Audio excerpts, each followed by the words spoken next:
দিল্লির প্রতিরক্ষা মন্ত্রণালয়ের ভেতরকার একটা গোপন বাংকারে হঠাৎই লাল অ্যালার্ম জ্বলে ওঠে আর সঙ্গে সঙ্গে দরজা ঠেলে ঢুকে পড়ে এক গোয়েন্দা। তীব্র আতঙ্কের সাথে বলে, স্যার, বাংলাদেশের প্রধান উপদেষ্টা ডক্টর ইউনূস, উনি পুরো গেমটাই বদলে দিচ্ছেন। যুদ্ধবিমান, সাবমেরিন, রাডার সব কিনছে একসাথে। বাজেট এক লাফে বিশাল হয়েছে। আমাদের স্পাই নেটওয়ার্ক গুড়িয়ে গেছে, কিছুই ঠেকানো যাচ্ছে না। এই লোকটা পাগল নয় স্যার, ও একটা দুর্ধর্ষ প্ল্যান চালাচ্ছে। সব শেষ হয়ে যাচ্ছে স্যার। মুহূর্তেই পুরো রুমে নিস্তব্ধতা নেমে আসে। হঠাৎই প্রধানমন্ত্রী নরেন্দ্র মোদী চোখ পড়ে টেবিলের উপরে রাখা এক রিপোর্টে, যেখানে বড় করে লেখা, বাংলাদেশ আর নিয়ন্ত্রণে নেই, ইউনূস সরকারকে আর থামানো যাবে না। 2025-2026 অর্থ বছরটা বাংলাদেশের ইতিহাসে একরকমের সামরিক বিপ্লবের বছর হিসেবে চিহ্নিত হতে চলেছে। কোনো হঠাৎ আবেগ নয়, বরং বহুদিনের চাপা ক্ষোভ, আঞ্চলিক নিরাপত্তার অস্থিরতা আর ভারতের লাগাতার আধিপত্যবাদী অবস্থানের পাল্টা হিসাবে এবার উঠে এসেছে বাজেট বইয়ের পাতায়। এবং এর নায়ক দেশের অন্তর্বর্তীকালীন সরকারের প্রধান উপদেষ্টা ডক্টর মোহাম্মদ ইউনূস, যে নাম শুনলেই ভারতের পররাষ্ট্র দপ্তর আজকাল এক প্রকার কাঁপে। বাংলাদেশের নতুন প্রতিরক্ষা বাজেট এই মুহূর্তে আলোচনার কেন্দ্রবিন্দু। 42,000 কোটি টাকা থেকে 1 লাফে 50 থেকে 50,000 কোটিতে উন্নীত করার প্রক্রিয়া চূড়ান্ত হয়েছে। এটি শুধু একটি সংখ্যা নয়, এই সংখ্যার পেছনে লুকিয়ে আছে বাংলাদেশের দীর্ঘদিনের সামরিক সীমাবদ্ধতা থেকে মুক্তি পাওয়ার এক মহাপরিকল্পনা। সেনাপ্রধান জেনারেল ওয়াকরুজ্জামান নিজেই এই মাসের শুরুতে এক কৌশলগত সম্মেলনে জানিয়েছেন, বাংলাদেশের বর্তমান প্রতিরক্ষা বাজেট এতটাই কম যে 3 বাহিনী পূর্ণ সক্ষমতা নিয়ে কাজই করতে পারছে না। যুদ্ধবিমান, সাবমেরিন, রাডার সবই চলছে সীমিত রিসোর্সে, পুরনো ব্যবস্থায়। আর এই ঘাটতি পূরণ করতে এখন সময় এসেছে ভারতের রেডার ভেদ করে এগিয়ে যাওয়ার। এই বাজেটের বিশ্লেষণে দেখা যায়, মাত্র 20% অর্থ আধুনিক অস্ত্র ক্রয়ে ব্যবহার করা যায়। সেটিও আবার নানা শর্ত আর মধ্যস্বত্বভোগীকে খুশি করতে গিয়ে অনেক সময় অকার্যকর হয়ে পড়ে।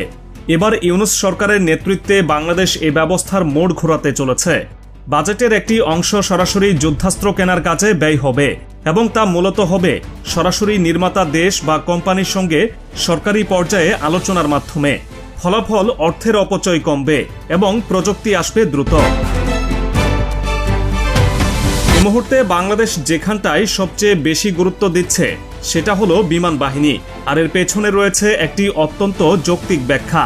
বাংলাদেশ বিমান বাহিনীর বর্তমান ফ্লিটে সক্রিয় যুদ্ধবিমান বলতে আছে হাতে গোনা কিছু রুশ MiG-29 আর চীনের পুরনো F-7। অধিকাংশই মেরামতের অভাবে আর অপারেশনাল নয়, অথচ একটি স্কোয়াড্রন গঠতে প্রয়োজন অন্তত 10টি সচল ফাইটার জেট। বর্তমানে এমন স্কোয়াড্রন কার্যত নেই। এই সংকটকে মাথায় রেখেই বাংলাদেশ এবার বাজেটে 3 থেকে 4,000 কোটি টাকা বরাদ্দ করছে শুধু যুদ্ধবিমান খাতে। চীনের কাছ থেকে J-10C মাল্টিরোল ফাইটার জেট কেনার চুক্তি প্রক্রিয়াধীন। পাশাপাশি থাকবে রাডার আপগ্রেড, আধুনিক গ্রাউন্ড সাপোর্ট ইউনিট এবং আন্তর্জাতিক প্রশিক্ষণপ্রাপ্ত পাইলট স্কোয়াড। এই J-10C যুদ্ধবিমানগুলি যখন বাংলাদেশের আকাশে উড়বে, তখন ভারতের রাফাল জেটকেও হিসাব করে চলতে হবে। কারণ এই বিমান শুধু গতি বা আগ্রাসন নয়, বরং প্রযুক্তি আর কৌশলের এক সংমিশ্রণ। আর পাকিস্তানের JF-7 এর সঙ্গেও পাল্লা দিতে সক্ষম হবে এই স্কোয়াড্রন। নৌবাহিনী নিয়েও বাংলাদেশের পরিকল্পনা এবার নাটকীয়ভাবে বদলেছে। বর্তমানে দেশের কাছে রয়েছে মাত্র 2টি সাবমেরিন, তাও পুরনো মডেলের। খুলনা ও চট্টগ্রামের ঘাটিগুলো আধুনিকীকরণের ঘাটতি থাকায় সাবমেরিন বা যুদ্ধজাহাজ মেরামত হচ্ছে না সময় মতো। এবার সরকার 6টি নতুন সাবমেরিন কেনার পরিকল্পনা হাতে নিয়েছে, যার আনুমানিক খরচ $2 বিলিয়ন কাছাকাছি। এছাড়াও আসছে নতুন ফ্রিগেট, করভেট এবং মেরিটাইম পেট্রোল এয়ারক্রাফট। এখানে একটা গুরুত্বপূর্ণ টুইস্ট হচ্ছে বঙ্গোপসাগরের ভূমিকা। আন্তর্জাতিক পর্যবেক্ষকদের মতে এই উপসাগর কেবল একটি সামুদ্রিক রুট নয়, বরং ভারতের জন্য একদিক থেকে নিরাপত্তার ছিদ্রস্থল। সেই ছিদ্র পথে এবার বাংলাদেশের আধুনিক যুদ্ধজাহাজ ও সাবমেরিন মোতায়েনের পরিকল্পনা ভারতের কূটনীতিকে একেবারে অস্বস্তিতে ফেলেছে। প্রতিরক্ষা খাতে বাজেট বাড়ানোর এই সিদ্ধান্ত শুধু ইউনূস সরকারের কৌশলগত পরিকল্পনার ফল নয়, বরং এর পেছনে রয়েছে দীর্ঘমেয়াদী স্বপ্ন। তিনি বিশ্বাস করেন বাংলাদেশ শুধু অর্থনীতিতে নয়, সামরিক শক্তিতেও আঞ্চলিক নেতৃত্বে যাবে একদিন। ভারত যখন দক্ষিণ এশিয়ায় আধিপত্য দেখাতে চায়, তখন বাংলাদেশ মোদিকে বুড়ো আঙুল দেখিয়ে জানিয়ে দিচ্ছে এখন আর ফ্যাসিস্ট হাসিনার বাংলাদেশ নেই, এখন ইউনূস সরকারের বাংলাদেশ, যার জবাব শুধু কূটনীতিতে নয়, সরাসরি রণাঙ্গনে প্রস্তুত। আর এই আত্মবিশ্বাস থেকে এবার বাংলাদেশ বিমান বাহিনীর জন্য bridge surface two air missile কেনার প্রক্রিয়া শুরু করেছে, যার জন্য রাশিয়া ও সাইপ্রাসের সঙ্গে সরাসরি যোগাযোগ করা হয়েছে। এতে আকাশসীমার প্রতিরক্ষা আরও শক্তিশালী হবে। বিশেষ করে ভারতের অত্যাধুনিক রাফাইল ও Su-30 স্কোয়াড্রনের হুমকি ঠেকাতে এই উদ্যোগ নেওয়া হয়েছে। এদিকে সেনাবাহিনীর দিক থেকে এবার বড় সিদ্ধান্ত নেওয়া হয়েছে। স্বয়ংক্রিয় কামান, multi rocket launcher system, short range ballistic missile, সাজোয়া যান, হালকা ট্যাঙ্ক এবং ড্রোন কমান্ড ইউনিট স্থাপন করা হবে।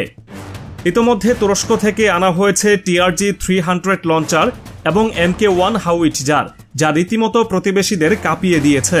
এবার নতুন বাজেটে আরও 2টি আর্টিলারি রেজিমেন্ট এবং একটি রকেট ব্যাটালিয়ন গঠনের পরিকল্পনা নেওয়া হয়েছে।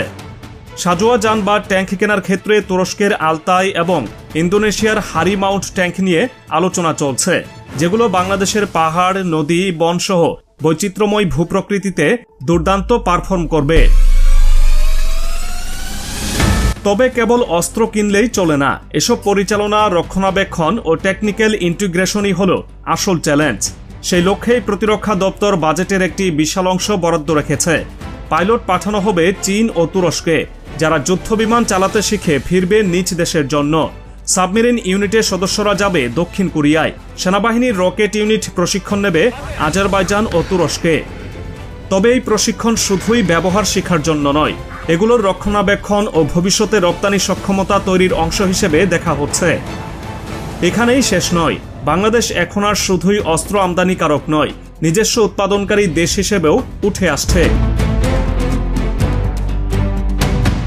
টাঙ্গাইল ও নরসিংদীতে নতুন করে ড্রোন এবং ছোট অস্ত্র তৈরির কারখানা গড়ার জন্য জমি অধিগ্রহণ ইতিমধ্যেই সম্পন্ন হয়েছে। বিশ্বখ্যাত বাইরাক্তার এবং রকেটসান কোম্পানি যৌথভাবে বাংলাদেশে প্রযুক্তি হস্তান্তরের মাধ্যমে স্থানীয় উৎপাদনে আগ্রহ দেখিয়েছে। এই প্রকল্প শুধু বাংলাদেশকে আত্মনির্ভরশীল করবে না, বরং ভবিষ্যতে আফ্রিকা ও দক্ষিণ এশিয়া দেশগুলোতে অস্ত্র রপ্তানিকারক দেশ হিসেবেও পরিচিত করবে। এই বাজেট তাই শুধুই আর্থিক বা প্রতিরক্ষা পরিকল্পনা নয়, এটি একটি কূটনৈতিক বার্তা, একটি রাজনৈতিক অবস্থান।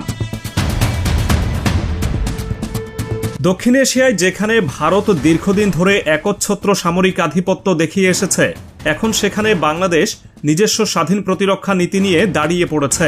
ভারতের বিশাল সামরিক বাজেট থাকা সত্ত্বেও তাদের চারপাশে রয়েছে একাধিক শত্রু। আর বাংলাদেশ যে একসময় ভারতের অনুগত বলে বিবেচিত হতো, এখন ভারতের প্রতিরক্ষা বিশ্লেষকরাও স্বীকার করছেন এটা আর সেই আগের বাংলাদেশ নেই। তারা নিজেদের সাময়িকী এবং টেলিভিশন আলোচনায় স্পষ্ট লিখছে, বাংলাদেশ এখন স্ট্র্যাটেজিক ইন্ডিপেন্ডেন্ট রাষ্ট্র। ভারতের জন্য এটা শুধু একটি আশঙ্কা নয়, এক বড় কূটনৈতিক পরিবর্তনের ইঙ্গিত। এই আতঙ্ক থেকেই ভারত নিজেদের উত্তর পূর্ব সীমান্তে ড্রোন ব্যবস্থা জোরদার করেছে, যুদ্ধবিমান স্কোয়াড্রন স্থাপন করেছে এবং টহল বেড়েছে সীমান্তে।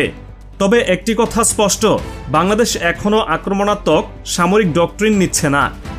এই বাজেট প্রতিরক্ষার জন্য, আগ্রাসনের জন্য নয়। এই বাজেট একটি দেশের অস্তিত্ব, স্বাধীনতা এবং মর্যাদা রক্ষার জন্য। এখন থেকে কেউ আর এই বাংলাদেশকে তুচ্ছ করে দেখার সাহস করবে না। এখন থেকে এই বাংলাদেশের আকাশ, স্থল ও জল সবই সুরক্ষিত। এখন থেকে বাংলাদেশ শুধু বলেই নয়, ক্ষমতায় পরিণত হয়েছে এক শক্তিশালী রাষ্ট্রে। এটাই বাংলাদেশের নতুন রূপ, অভ্যন্তরীণ শান্তি, বৈশ্বিক প্রস্তুতি এবং আত্মবিশ্বাসে গড়ে ওঠা এক প্রতিরক্ষা অগ্রযাত্রা।